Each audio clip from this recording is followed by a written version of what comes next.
Alors, depuis l'enfance, nous portons tous des bagages invisibles.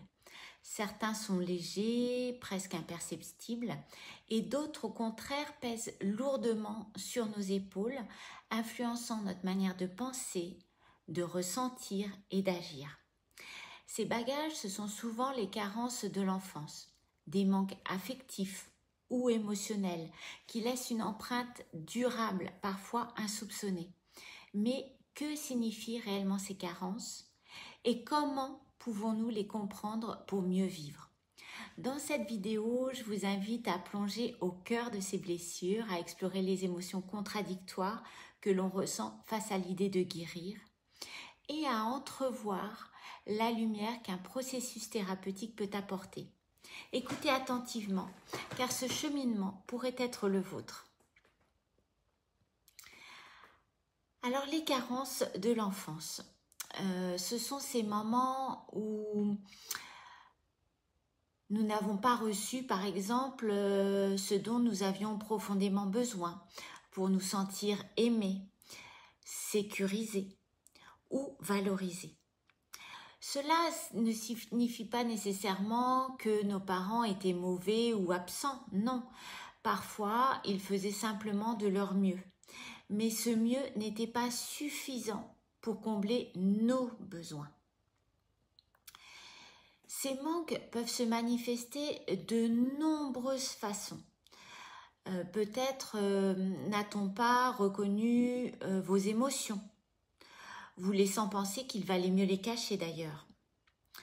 Peut-être n'a-t-on pas encouragé votre individualité, vous poussant à croire que vous deviez vous conformer pour rentrer dans les cases, pour être aimé. Ces carences s'impriment en nous et influencent significativement notre vie d'adulte, souvent sans que nous en soyons conscients. Elles façonnent nos relations, nos croyances et même notre estime de nous-mêmes. Mais voici une vérité essentielle. Ce qui nous a blessés peut être guéri. Et le premier pas vers cette guérison, c'est la compréhension. Alors, les émotions contradictoires, quand vient l'idée d'entamer un travail thérapeutique pour guérir ces blessures, on a un mélange d'émotions contradictoires qui peuvent apparaître. Vous pourriez par exemple ressentir une peur profonde, la peur d'affronter des souvenirs douloureux, de réveiller des émotions que vous avez longtemps enfouies. Peut-être aussi, ou alors craignez-vous de découvrir des parties de vous que vous avez préféré ignorer. Et puis souvent, à côté de cette peur, il y a le doute. Est-ce que ça en vaut vraiment la peine d'entamer cette guérison ? Est-ce que ce que je ressens est légitime ? Et puis si je n'arrivais pas à changer, si je ne parvenais pas à changer, alors ces pensées, elles sont normales, elles reflètent en fait des mécanismes de protection que vous avez développés pour vous préserver. Mais derrière cette peur, ce doute, il y a quelque chose de puissant, il y a l'espoir. L'espoir d'une vie où ce point invisible pourrait enfin s'alléger. L'espoir de mieux comprendre qui vous êtes vraiment, de trouver enfin une paix intérieure que vous n'avez peut-être d'ailleurs jamais connue. Ces émotions contradictoires ne sont pas un obstacle, mais une preuve que vous êtes à un carrefour important. La peur et le doute veulent vous protéger. L'espoir, lui, pousse à avancer.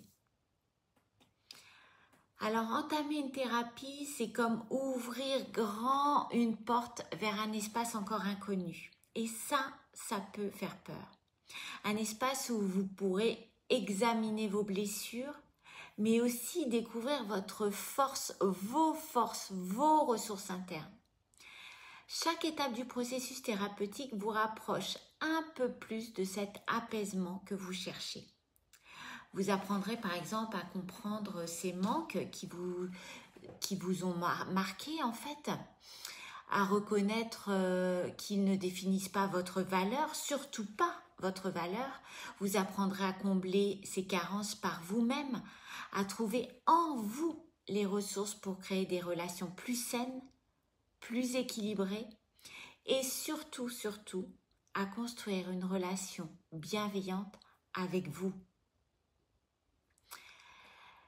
La route, elle peut sembler intimidante, mais rappelez-vous ceci, guérir, ce n'est pas effacer le passé, c'est apprendre à vivre avec, à transformer vos blessures en une force nouvelle.